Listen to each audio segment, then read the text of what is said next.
ओम जय श्री गणेशाय नमः। अपने अपने गुरुदेव भगवान की जय, अपने अपने गुरु माता की जय। धन्य कार्तिक मास है, हरि भक्ति से भरा, जो शरण में हरि की आए, भव से होवे तारा। प्रेम से बोलिए श्री लक्ष्मी नारायण भगवान की जय। आज हम कार्तिक मास का 24वां अध्याय कर रहे हैं। पृथु बोला, कृष्णा, वेणी के तट से शिव और विष्णु के गणों ने वैश्या के शरीर से कलह निकाली। जे आपने हमसे कहा, जे उन नदियों का प्रभाव है अथवा उस क्षेत्र का। हे धर्मज्ञ, इसमें हमको बड़ा संदेह है, हमसे कहो। नारद जी बोले, कृष्णा साक्षात कृष्ण का शरीर है और वेणी शिव जी का स्वरूप है। उनके प्रभाव को चतुर्मुख ब्रह्मा भी नहीं कह सकते, तो भी उनकी उत्पत्ति मैं कहूँगा, उसको सुनो। पहले चाक्षुष मनवंतर में ब्रह्मा जी ने रमणीक सरहादी के शिखर पर यज्ञ करना चाहा। यज्ञ की सामग्री इकट्ठी करके देवगणों के साथ विष्णु और महादेव को संग कर उस शिखर को ब्रह्म दैवत मुहूर्त में भृगु आदि मुनि ने उनकी दीक्षा विधान के लिए प्रीतिपूर्वक समाज को और उनकी स्वरा नाम की पत्नी को बुलाया। वह धीरे धीरे चली। तब भृगु विष्णु से बोला, हे विष्णु, आपके बुलाने पर भी वह नहीं आई। मुहूर्त बीता जाता है, अब दीक्षा विधि कैसी होगी? श्री कृष्ण जी बोले, जो शीघ्र स्वरा नहीं आती है तो जहाँ गायत्री का दीक्षा विधान करिए। क्या इस पवित्र कार्य में यह उनकी स्त्री है? नारद जी बोले, रुद्र ने विष्णु के वचन को मान लिया। भृगु के इस वचन को सुनकर गायत्री को ब्रह्मा के दक्षिण भाग में बैठाकर दीक्षा विधि का प्रारंभ किया।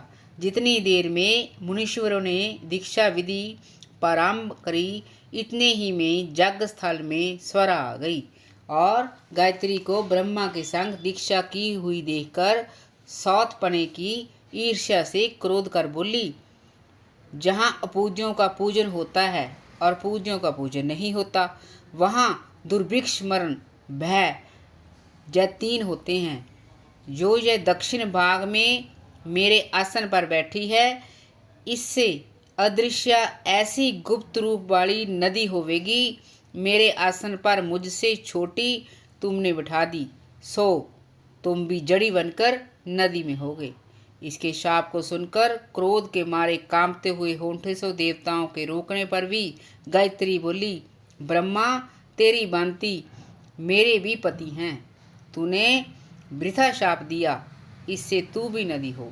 नारद जी बोले, फिर शिव विष्णु सब देवता हाहाकार कर दंडवत करके स्वरा से प्रार्थना करने लगे, हे देवी, अब जो हम ब्रह्मादिक सर्व देवों को शाप दिया, जो जड़ी भूत बन जाएंगे, तो ये तीनों लोक नष्ट हो जाएंगे। ये शाप तुमने बिना विचारे दे दिया, जे लटाना चाहिए। स्वरा बोली, हे देवताओं, तुमने यज्ञ के आदि में गणेश जी का पूजन नहीं किया, इससे मेरे क्रोध से ये विघ्न निस्संदेह पैदा हुआ।